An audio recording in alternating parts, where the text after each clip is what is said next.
Welcome to the section on child development, adversity, and resilience.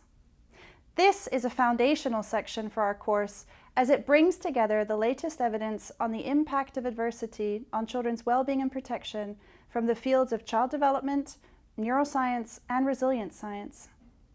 Learning about children and families over the past 15 to 20 years has shown us that we are well beyond the nature versus nurture debate. We now know that it is not one or the other, but in fact how they interact with one another that is important.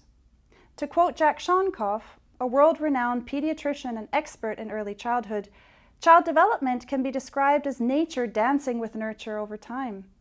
The aim of this section is to provide you with an understanding of how this dance takes place and what factors influence it. We also look at risks to children's well-being at different stages of their development and approaches we can use to prevent these risks and mitigate against their harmful effects in humanitarian settings. To do this, first we will look at child development, exploring different developmental stages children go through and the factors that influence their growth and development. Although there are common developmental milestones, all children grow up differently due to their genes, their families, and their social and physical environments in which they live. Next, we will look at childhood adversity, exploring adverse experiences and adverse environments and how they can impact upon children's healthy growth and development. Humanitarian crises present a variety of specific adverse experiences, including children witnessing death and destruction, experiencing violent events, living through ravaging natural disasters, losing friends and family members, and being displaced into new, inhospitable surroundings. Children are particularly vulnerable in these contexts as they are still in the process of developing their physical, cognitive, and social emotional capacities.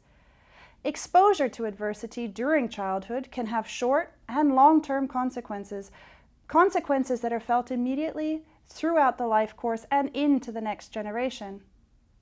Not all children exposed to adversity have negative outcomes, however. Some children are able to transcend adverse environments and develop to their full potential, even though they are actually at very high risk. These children are often described as resilient. Resilience is not a static characteristic of a child, but instead refers to the nature of the relationship a child has with their environment. As an ecological phenomenon, resilience cannot be developed by children through sheer willpower alone.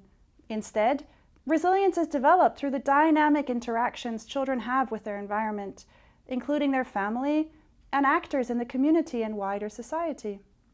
Understanding what aspects of adverse environments present threats to children and what can support children's ability to successfully adapt despite being faced with adversity has been the focus of research in resilience for the past 40 or more years. We dedicate a section to the issue of resilience, discussing what protective factors are and how these influence children's ability to cope with adversity. These concepts are critical as we will return to them frequently throughout the course. In the last part of our section, we will look at what implications this science of child development, adversity, and resilience has for our child protection practice in humanitarian settings. You will be encouraged to start to think about how we can apply this learning to our work.